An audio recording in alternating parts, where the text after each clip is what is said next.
Here we go.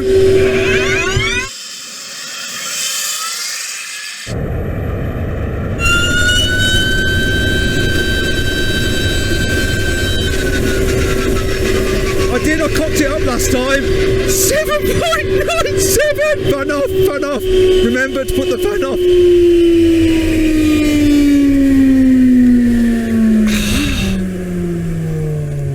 7.97. A sub 8.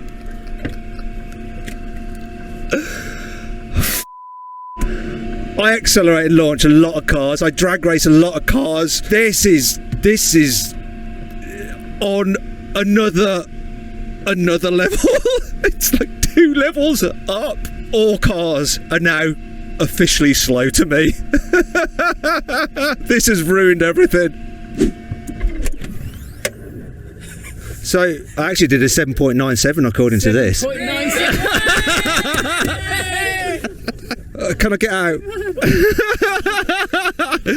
That is, it's a sub 8! A sub 8! Not even I've done that, mate. That's really? That's because I'm a better driver, you see. I'm a professional. I'm not. Perfect, that was. Perfect conditions. The launch is just mind-bending. No traction control, no? Nothing.